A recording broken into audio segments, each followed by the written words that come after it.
Hello, Bammers. Welcome back to another exciting episode of the Mod Squad Horse Show. As always, joining me, we have got the Godfather Rex, Yo Cholo Felix, Brandon, the Bam Tender, and of course me, Ginger. How's everybody doing? Fantastic. Like a villain. Good. I like it.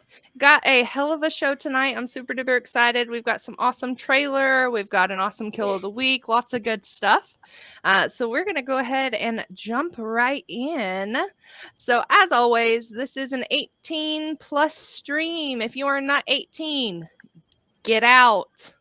Unless your mama told you could be here. You need to leave. All right. So with that being said, we're going to jump right in. Mr. Brandon, what you got for us drink-wise this week? So, inspired by one of the new franchises for the March horror box, I'm going to do a little drink called the Basket Case. Now, if you haven't seen Basket Case, it's a pretty awesome 80s horror movie. It's got some ridiculous. It was done on like a shoestring budget, but it's got some really, really cool practical effects. So if you haven't seen it, I highly recommend it. It's a lot of fun.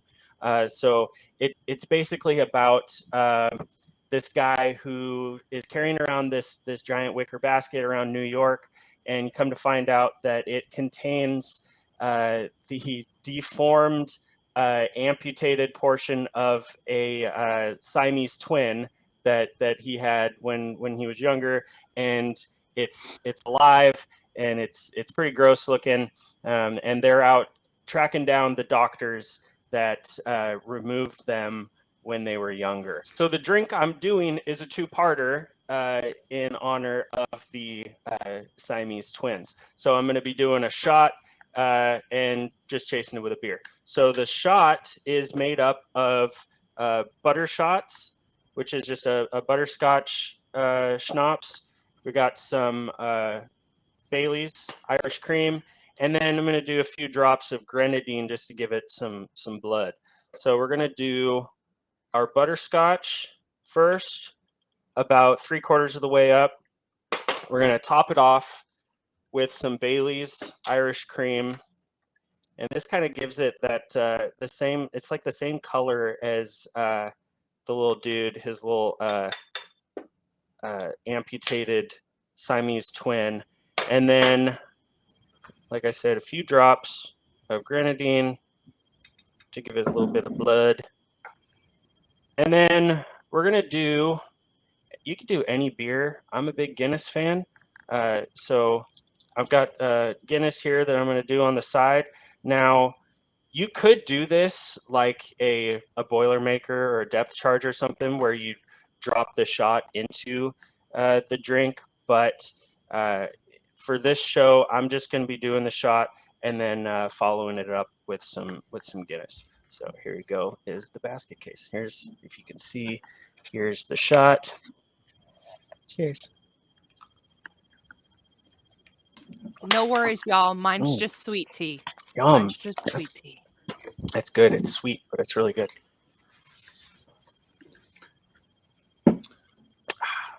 Guinness. Awesome. Great chaser right All there, right. man. And there you go. There you have the basket case. All right. As always, Brandon, thank you so much for coming up with our drink of the week. I really enjoy that segment. I'm sure that everybody else does as well. So I sure do. Yeah. Next on our list of stuff to do, we do have some horror news. I am going to go ahead and let Rex take it away. He does have something that he would like to share this week, so I'm going to let him go ahead and talk about it because I don't think that I can.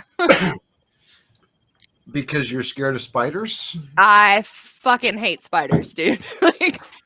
Even just talking about them? You could sit there and watch Terrifier 2 with a little spider crawling. Nah. I had a spider crawl across my desk one day, like across the top of my laptop, and like I literally about shit a brick. Like, not a good time. Woo! So I hate spiders. I don't hate spiders. I like spiders, but I do like spider movies. So Studio Canal has taken multiple territories on Sting.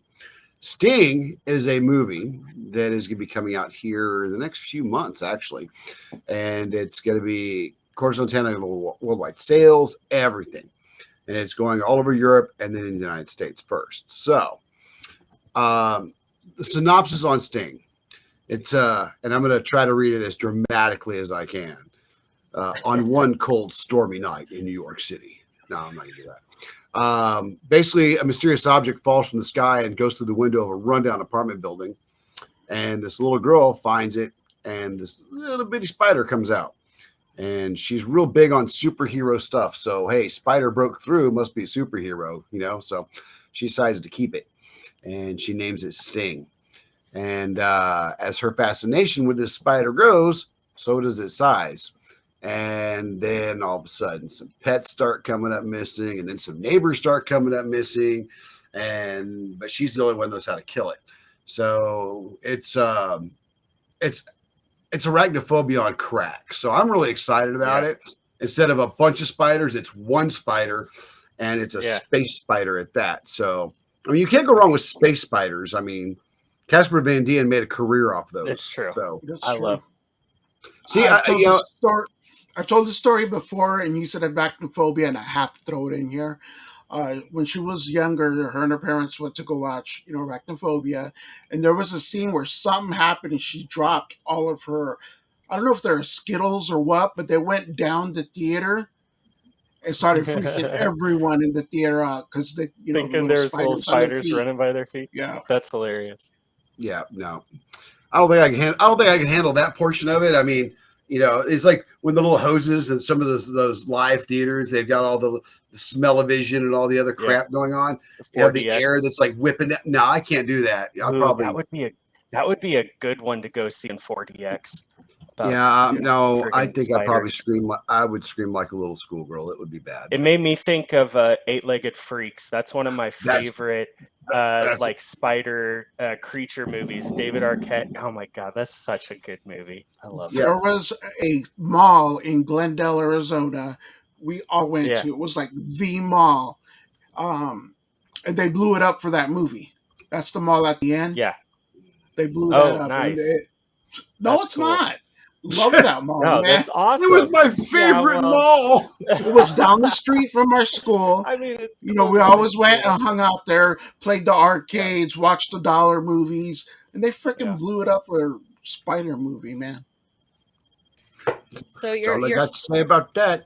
your whole Skittle story. I have always been a fan of like being out on the water and like watching movies on like a big screen or something. We did that at what was it, Oklahoma HorrorCon last year.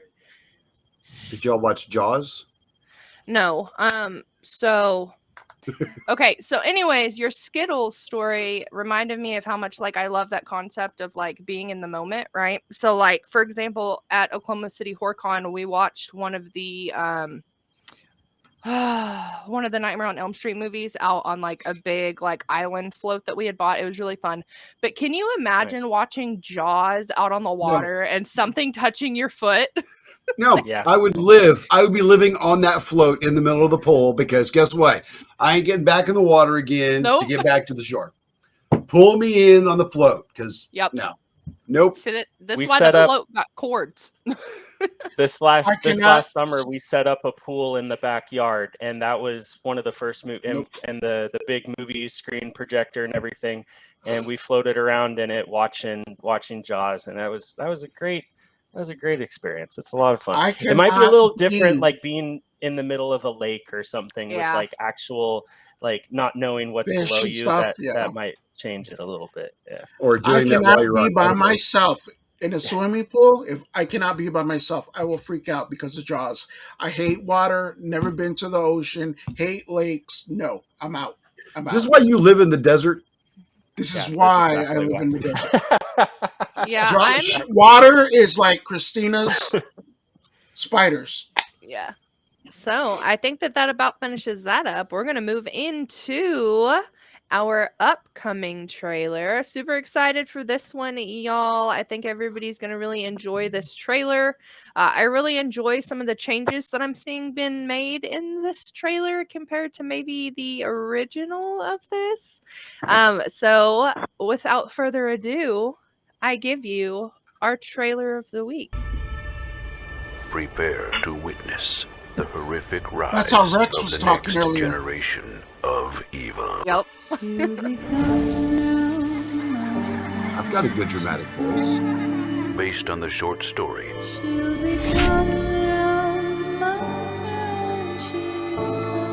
by Stephen King, comes the nightmare like you've never seen it before.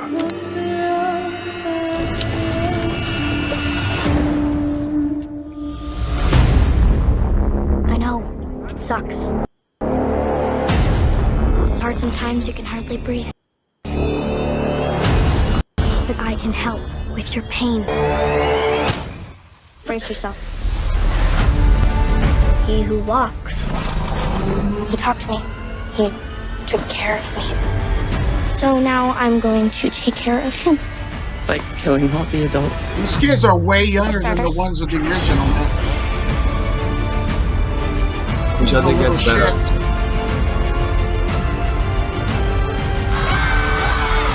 He who walks! Come! This is our world now!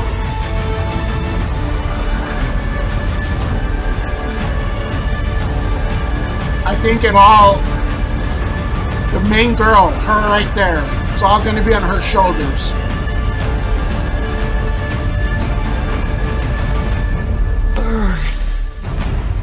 Children of the Corn.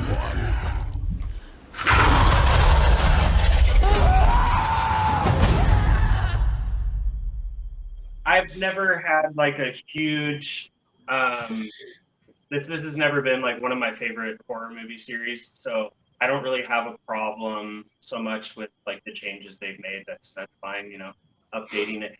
This movie has been remade countless times, and there's so many sequels and stuff. Like I feel like this franchise has kind of been beaten to death. I will say though that trailer looked better, I guess, than a lot of the sequels and previous remakes. So that's what I was going to say too. And yes, Children of the Corn. You're right, Brandon. Children of the Corn has been beat the shit out. They've beat the shit out of that franchise. I mean, it's like Hellraiser. It's up there with Hellraiser. Children of the Corn. Yeah, Revenge of the Corn, cousins of Children of the Corn, Children of the Maze, and different aspects. But the way I look at it is this: when we discussed this earlier before we started recording, I was already in my mind ready to trash this movie as a remake, ready to trash it. But I watched the trailer full the way. I'm good with this movie. I'm okay with it. I will go see it. It's the girl, the younger one, the one that's in charge. I think she's going to be. You can just tell she's a good actress, man. I think it's the weight's on her shoulders. If she can pull it off, it's going to be a great movie. Yeah, and I agree. I think that's true too, Felix. I just think that I'm excited about it because it's the way it is. It's new, it's fresh, and I think Felix, you said during the trailer they look younger. They are. The kids are way younger than they were in the original. So it's kind of a new spin on it a little bit, but I'm pretty jazzed on it. And I am. I mean, they're rounding up the whole fucking town. So yeah, I'm also super excited for this. I mean, it's always cool to see like a female-led cast, right? And I know that that's probably the unpopular opinion in the room, and that is totally fine. But seeing just like a young girl being able to hold an entire fucking movie on her back, like that is insane. And I'm super excited to see what she does with it. And as you guys are saying, like it does seem like they're a little bit younger, so it's really cool to see actors and actresses that young being able to portray these kinds of characters. So yeah, super excited for that one, y'all. Super, super excited. I think it's going to be really good. I really like, I'm not a big fan of remakes. I never really have been, but I'm excited for this one. All right. With that being said, I think we're going to move into our next segment here. So we do have our serial killer of the week. I'm excited for this one. I'm going to go ahead and let Rex take us away. What you got for us? All right. So today we are going to be focusing on Jane Topin. Jane Topin was born March 31st, 1854, died August 17th, 1938. She was an American serial killer. Her nickname was Jolly Jane. She got arrested in 1901, where she confessed to not one, not two, but 31 murders. What she was doing. And, they put people in spots of trust, and this is somebody that abused that trust. She began her training as a nurse at Cambridge, and then she decided to do a bunch of good, wonderful stuff and got all these awards, and she was recommended for Massachusetts General Hospital. There, she began poisoning her people, and they were older, always elderly. And what she would do, she would give them different drugs, mixing morphine and atropine. So morphine will slow you down, but atropine is an upper and it'll pick you up, for those that don't know. So she was always just doing stuff. And sometimes she'd make fake charts for him and stuff like that to make sure she was medicated and drifting in and out of consciousness. She would get in bed with these people after she would drug them. She would get in bed and go lie down with them to snuggle or whatever, as they were passing. All in all, 31 people were dead. She ended up confessing to all 31. I think the oldest person she killed was 83. The youngest she killed was 40. So she did get a 40-year-old. So not everybody was old, I guess. So she was found not guilty by reason of insanity. And I do not have her last words. I wish I did. But she spent the rest of her life in a kooky house. So there's that. So, but yeah, I just can't. I mean, I don't know how y'all feel about it. When it comes to alcohol, and I'm not sure what drugs y'all have or have not tried in your lifetimes, but and it's not trying to promote drug use, alcohol abuse, or anything else on this show. But it's like drinking a bunch of alcohol and thank you for putting that back up. But it's like drinking alcohol and which is it's a depressant. It brings you down. But you know what? I'm going to do a couple bumps of speed at the same time and see what happens. We'll just drive this truck and find out where we go. And that's what she was doing. I think she laid. Go ahead. I think she laid with them afterwards to probably hear their last heartbeat or to hear their last breath. It's slowing down as they were going. Some people are weird like that, and that's probably where the insanity plea. That is weird because I never even thought of that. That's the only part that bothers me is not guilty by reason of insanity. Fuck that. That bitch knew what she was doing. She spent the rest of her life, died of natural causes in a mental institution. I have a question, though. Aren't all serial killers insane? I mean, is that not the whole thing that makes you a serial killer? Is you're fucking crazy? No, not necessarily.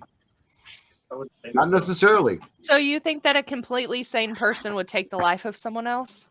No, I'm not saying they're completely sane. What I'm saying is they're not insane. They might have a break with reality, but that does not make them insane. The formula of insanity is being able to differentiate what's right and what's wrong. And if they cannot differentiate what's right and wrong, then they're insane.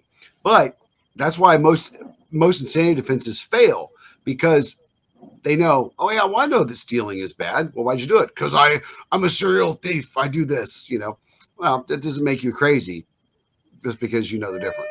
If you know the difference, but it's different when you're talking about theft, because I can tell you everybody has stole something in their lifetime. I don't care who you are. I don't care if you want to say that you haven't or whatever. At one point or another, like you could be a kid in school and you probably stole somebody's toy or somebody's candy. All right, so real quick, let me get the last words in. I don't ask permission. What'd you say? Nothing. Go ahead. All right. So Last words for the week. We're going to go with Peter Curtin. Peter killed anywhere between 9 and 60 adults and children. He drank the blood of some of his victims, as well as raped and beat many more, and he was executed by guillotine on July 2nd, 1931 in Germany. His last words were, and I just love this. This guy was crazy. You know, why crazy? This is him. Tell me, after my head has been chopped off, will I still be able to hear, at least for the moment, the sound of my own blood gushing from the stump on my neck? That would be a pleasure to end all pleasures. I was like, whoa! And that is my final word of the week. And now I'll be quiet. All right. So that concludes our serial killer and our final words for this week. I'm super excited about this next segment, y'all. You guys know Kill of the Week is one of my absolute favorites. This does kind of go along with the new franchises that did just drop. I know we did Basket Case kind of as the drink for this week. So we're going to kind of continue on with that trend of using those franchises. I know on our original show, we saw the original movie. Now we're looking at number 2. So without further ado, let's go ahead and get into it.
What are you guys having for dinner?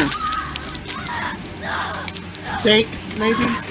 I don't know. Maybe some split peas, potato skins. I don't know. We'll see.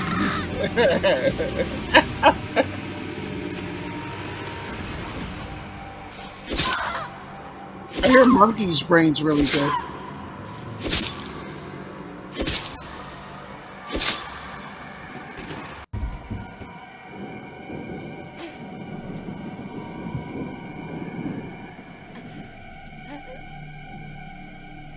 Yeah, no way.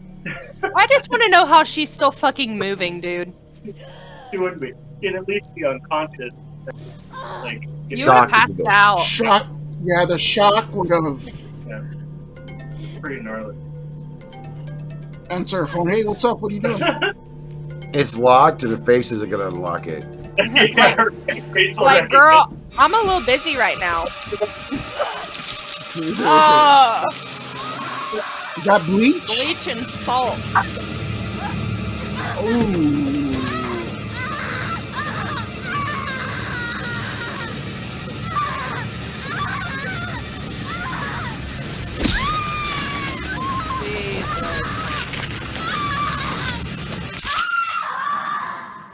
You been handing out candy? That I'll fix this. filled to the brim. She's been busy. Allie, where are you at? I'm here. I'm over here. I'm over here. I'm over here. A little bit everywhere at the moment.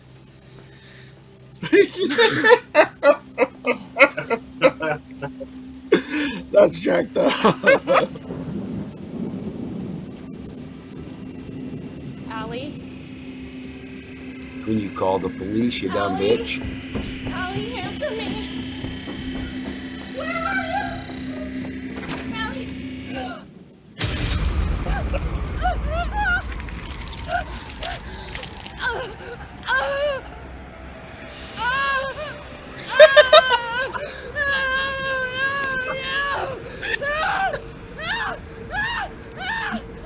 What the hell's going on?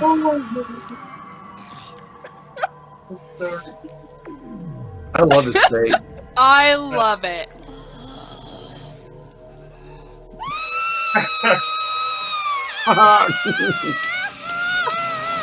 Oh, you cannot tell me that his fucking like it's like, look what I did. I think I know what the Halloween costume I'm going to be going for this year. So I think I could pull that off. Well, I mean, you guys do look very similar. That's awesome. But yeah, that honestly, like, the kill itself is fucking gruesome, right? Like, blood, just, like, I cannot imagine the bleach and the salt and the pain and, like, any of that. But I really think that it is the way that he goes about things that makes him so fucking entertaining and was what makes his movies so good. It's because so extreme and almost cartoonish in a way, but yeah, because he doesn't say anything. Like, he doesn't talk, right? So he's just like it's all and then he starts laughing. That's nasty. Yeah. But yeah, I thoroughly I still need to see these movies. Oh, man. This makes me want to see it a little bit more. To be I honest need with to watch this one, the second one, but I definitely need to. Yeah. I'm excited to get to meet him this year, to be honest. Like, it's Awesome. going to be really fun. All right. I think that about does it for our kill of the week.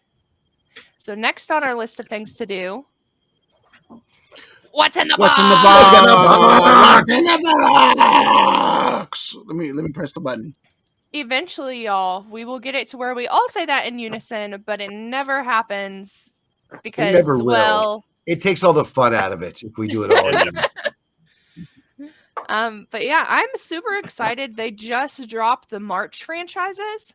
So obviously we're looking at Basket Case, right? We're looking at Leprechaun 3 and then Terrifier 2.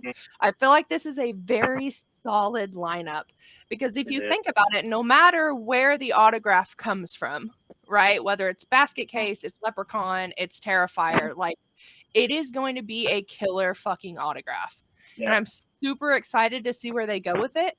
And then if you think about it, say that, Terrifier isn't the autograph. What if it's a prop? I'm thinking, hey, doesn't he Soul Shaker. a bottle of bleach? But doesn't I can't remember if he has it in the second one or not, but doesn't he have like a little top hat?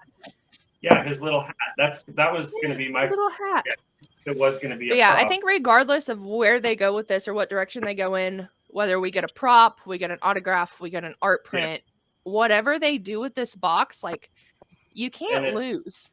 And it's perfect, of course. Leprechaun 3 being in March, for St. Patrick's Day, and that's honestly one of my favorite sequels in the Leprechaun ones. That's the one, Leprechaun in Vegas. That has some of the funnest kills in it, man. I can't wait for that one. I love the Leprechaun movie. That's a good one. Yeah, Leprechaun is definitely a classic. I know we talked a little bit earlier about remakes. How did you guys feel about the Leprechaun, the newest Leprechaun they put out? Didn't watch it. Was it Hornswoggle that played Leprechaun in the newest one?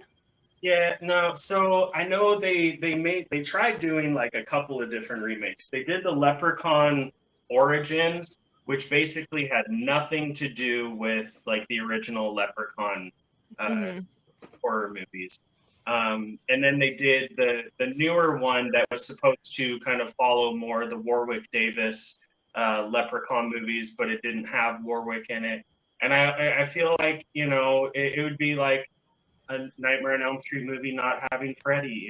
Warwick Davis makes the Leprechaun, and it's like that Nightmare on Elm Street remake. As much as I love Jackie Earl Haley, he was not a good Freddy. Robert Englund, Freddy Krueger. So they tried with the newest one, but it mostly failed for me. I agree. All right, Rex. Have you ever seen a good remake or one that was worth it? I mean, yeah. I off the top of my head, I can't think of any, but comment below if you guys have ever seen a good remake or something that was worth remaking. And that, Felix, that's a good question, actually. And I think what we need to do is I need to think about that because I love movies. I'm big on a lot of movies, and I am I'm sure that there has been remakes that I thought were better. You know what? Tell you what, Ginger, can we revisit the answer to this question on next week's episode?